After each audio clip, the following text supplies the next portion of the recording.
Bhestan police સ્ટેશનની હદમાં આવેલા golden આવાસ વિસ્તારમાં એક યુવકની ઘાતકી હત્યા થતા સમગ્ર વિસ્તારમાં ચકચાર મચી ગઈ છે। પ્રાથમિક માહિતી મુજબ આ ઘટનામાં સલમાન સૈયદ નામના યુવકનું મોત થયું હોવાનું જાણવા મળ્યું છે।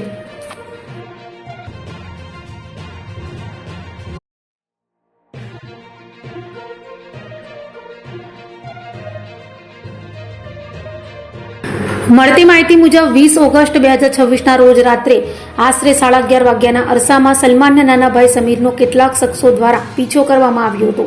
સમીર ભાગીને તેના પિતાના ગોડાઉન તરફ પહોંચ્યો હતો। આ દરમિયાન તેની પાછળ કેટલાક લોકો ત્યાં પહોંચ્યા હતા। ઘટનાની જાણ થતાં સલમાન પોતાના ભાઈને બચાવવા માટે દોડી આવ્યો હતો।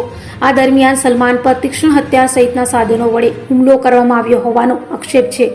હુમલામાં ગંભીર રીતે ઘવાયેલા સલમાનનું ઘટના સ્થળે જ મોત થયું હોવાનું જાણવા મળ્યું છે।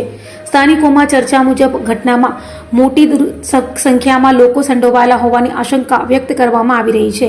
તેમજ ભૂરા અને સાબિર સહિતના કેટલાક શખ્સોના નામ પણ સ્થાનિક સ્તરે ચર્ચાઈ રહ્યા છે। જોકે આ તમામ આરોપીની સત્તાવાર પુષ્ટિ પોલીસ તપાસ બાદ જ થઈ શકશે। મૃતક સલમાન સૈયદ પરિવાર સાથે રહેતો હતો અને ભંગારના વ્યવસાય સાથે સંકળાયેલો હોવાનું જાણવા મળ્યું છે। તેના પરિવારમાં 3 સંતાનો હોવાનું પણ જાણવા મળ્યું છે। ઘટનાને પગલે ભેસ્તાન પોલીસ ઘટના સ્થળે પહોંચી હતી અને સમગ્ર મામલે તપાસ હાથ ધરી છે। હત્યાનું ચોક્કસ કારણ, હુમલામાં કેટલાક લોકો સંડોવાયેલા હતા અને આરોપીની ભૂમિકા અંગે પોલીસ તપાસ બાદ વધુ વિગતો સામે આવવાની શક્યતા છે। તમારું નામ? मोहम्मद रुस्तम सैयद साहब। શું ઘટના બની છે? मारो छोकरा राते 11:50 में आ लोग हमला करीने मारी नाखेलो साहब, तलवार चाकू से। કોણે માર્યો છે? કઈ જગ્યાએ? પેલા સાબિર છે ને ભૂરો છે ને પેલા 2 જણ છે, લાંબો છે, બધા 4 જણા છે ને 20-25 જણા હતો એટલે મારવાવાળા 4 જણા છે। શું કારણ? કઈ મારો દુશ્મની નથી સાહેબ।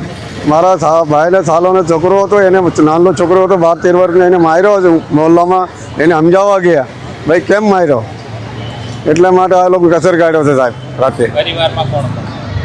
કોને પરિવાર? મારો પરિવાર પરિવારમાં કોણ કોણ? અને પરિવાર તો ગામમાં છે સાહેબ। છોકરાને કોણ છે? લડકા 3 લડકા છે, લડકી છે સાહેબ। શું માંગ છે? માંગીને કથી કહે મારો ઇન્સાફ જોઈએ સાહેબ।